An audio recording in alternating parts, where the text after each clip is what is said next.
Okay, this next section that we're doing has a whole heck of a lot of really important information in it.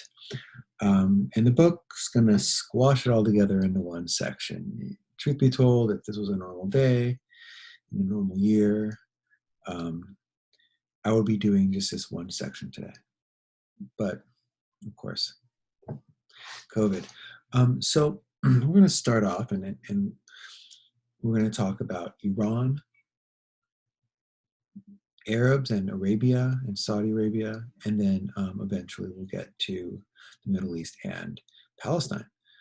So we're starting with Iran here, and Iran had historically been an incredibly important empire, powerful and strong, advanced culturally, and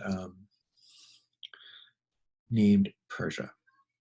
Okay, and they had been this empire for thousands and thousands of years. The Persians fought the Greeks back in the BC era. Okay, um, and as history and time marched on, the Persians had become weaker. They had become less advanced than other countries and other parts of the world. And by the year 1900, Persia had become reliant on Great Britain and Russia for protection. Okay, I'm understanding that the southern border of Persia kind of borders on India at the time, which is now called Pakistan. Persia also kind of included the areas of modern Afghanistan, which borders on Russia. So we can understand why they relied on these countries for protection. In 1908, oil was discovered in Persia. And this was also about the same time that the carbureted engine became the main engine of the future in Europe and the United States and in Western civilization. And well, these people happen to be sitting on a bunch of oil. So Britain, who was protecting them, said, hey, let me allow my company to come in there and build these really gigantic oil installments and extract oil, and we'll give you some money. But Britain ended up keeping a lot of that money too. The British companies kept a lot of that money. The British company was, let me get the historic name for you. The British Oil Company called itself the Anglo-Persian Oil Company in 1908. Anglos and the Saxons were historic tribes that lived in Germany. Okay, that's where the name comes from. This company would later be called BP. Just for a fun fact, BP in America is called Argo. Yeah, my favorite place to get gas for my car. In 1921, a guy named Reza Khan took control of the country and made himself king or Shah of Iran. His dynasty is called the, I can't say this, Pavli. And he tried to copy many of the changes that were being made in Turkey by Ataturk. He had seen how Turkey and Ataturk had modernized Turkey and made it very successful economically. He makes changes industrially with the way with manufacturing and the way the economy ran. And he also makes changes militarily so he could try to compete with the more powerful European countries. But he does not try and take Islam, the religion, out of his country the way that Turkey does. He allows the religion to still be a dominant force within the country, although he does say that women should no longer wear the veil, the face covering. He also has a Western style, European style education system. But Great Britain kept wanting to get more and more oil and build larger and larger establishments in Iran to extract the oil. So Reza Shah starts to align himself more with Hitler and the Germans because he wanted to pull away from Britain. And he said, well, how do you pull away from a powerful group? Become friends with their competition or enemy. Well, Hitler lost the war. Hitler famously gives his speech in Iran, where he speaks negatively of or talks about how the genocide in Turkey of Armenians had been ignored, which is foreshadowing for his Holocaust. So after the war is over, the British and the Russians invade Iran. They say, hey, no longer.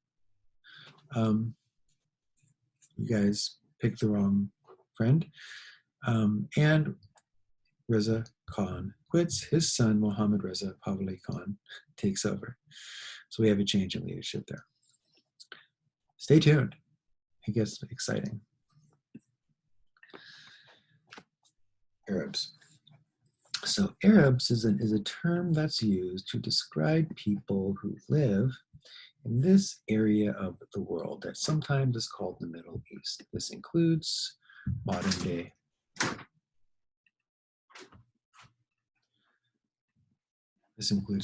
Israel, Palestinian territories, Lebanon, Syria, Jordan, Iraq, Saudi Arabia, Yemen, Oman, UAE. It's this area. And it's not Iran, though, okay? Because Iran is different historically. They're Persian, they speak a different language. And although they practice the same religion and they live right near each other, this is a different culture. The Arabs, they speak Arabic. And of course, they live over in this area. So after the war, and in many people in this area of Arabia, as it was called, helped the British in World War I. They thought maybe that they could get full independence, but that's not what happened, as we know. The British and French split up this area of the Middle East, and they allowed this area, though, down here, which is where Mecca and Medina are. These are historic cities for the religion of Islam, to stay in the hands of the local peoples. It was a guy named Ibn Saud who united these areas down here. Okay.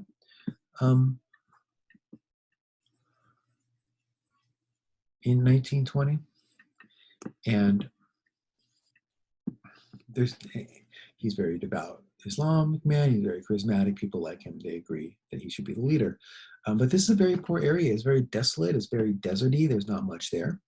And they made most of their money from people who made the journey to visit Mecca and Medina. In 1938, the U.S. company Standard Oil finds oil in Saudi Arabia. And all of a sudden, Saudi Arabia becomes rich. Oh, by the way, Standard Oil is modern day Exxon. Stay tuned. This also gets exciting. Whew. This is the hot spot, isn't it? Ancient Palestine, ancient Israel. Palestine, or Israel, or ancient Israel, or Judea, has a storied history. It's one of the most storied pieces of land on Earth. It's this area that you see right here. This is the area that, if you are, that three major religions consider to be Holy Land, according to the Old Testament of the Bible, which, oh, by the way, is the Jewish book of faith. Moses, who was a Jewish man being enslaved by the Egyptians who lived over here, parted the Red Sea, wandered the desert for decades, and found himself Jerusalem, where he would start an establishment, a city, a civilization with Jewish people. And this is this area will be lived in by have Jewish people here for thousands of years who live here. The Romans conquered this area. They call it Judea because this is where the Jewish people lived.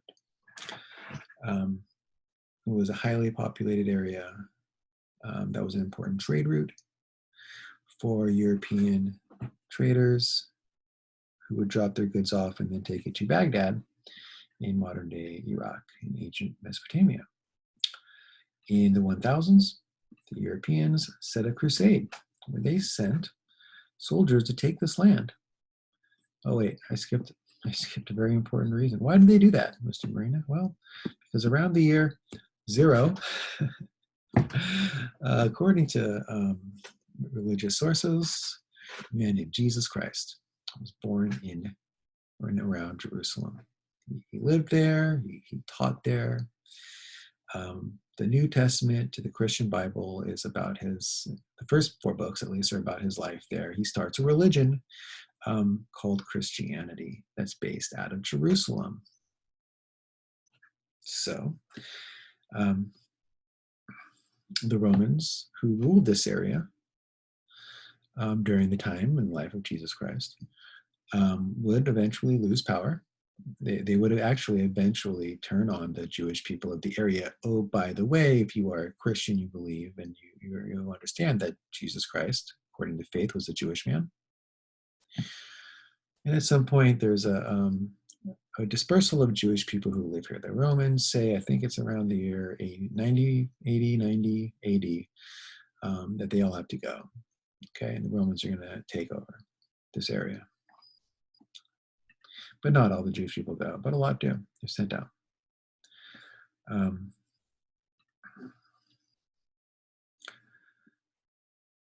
Jewish people from this area move into Europe, Eastern, Western, and some even move over here to Iraq and Iran, and others move down into Egypt. There's a dispersal. It's called the diaspora. The area where they left and went to is called the diaspora. Around the year 1000, Christian kings, or 800 to 1200, so for 400 straight years, Christian kings send soldiers to try and take this land from the Arabs, because around the year 600, 700, great Arab kingdoms take this land from the Eastern Roman Empire. The Eastern Roman Empire was centered in Constantinople. It ruled Turkey and it ruled the Middle East. They lost this land to the Arabs around the year 700. 800, 660, around there. And from 800 to 1200, Europeans send armies down to try and take the land back for Christians. Europe at this point had become mostly Christian. This land was ruled by Muslim Arabs, and they thought that, here's some pictures of the wars. They thought that they should take it back. The Christians do take it for like 10 years or something, around the year 1080. 20 years, when the great English King Richard the Lionheart takes the land, and then he loses it back to a guy named Saladin. Here's some more crusaders.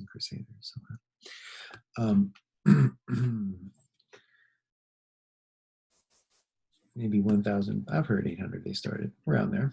And the Islamic Empire ends up holding on to this land. When the Ottoman Empire becomes strong around the 1400s, they come down, they take this land as part of the Ottoman Empire, all the way until World War I. The Ottoman Empire was powerful. No one wanted to mess with the Ottoman Empire. But now World War I's over, and France and England decide to divide up this land. They give, let me get a map.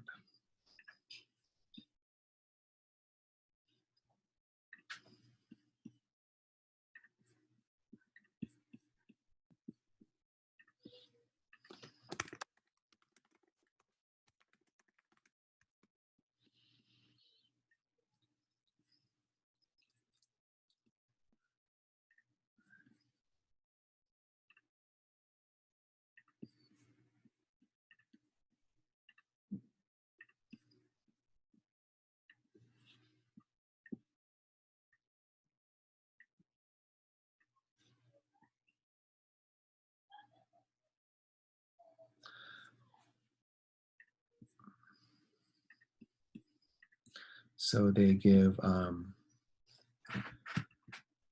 France take Syria and Lebanon, modern Lebanon, and then England is going to take what they called Palestine and Transjordan, and then Iraq, which was Mesopotamia. Okay, and they drew these borders. They weren't based on historic cultural or ethnic groups. There was a group of people called the Kurds who lived up here, and they got no land. This was just a bunch of Europeans deciding where borders were going to go. Well, here's the thing. At that point, about 80% of the people living in Palestine were Islamic, and I'm going to actually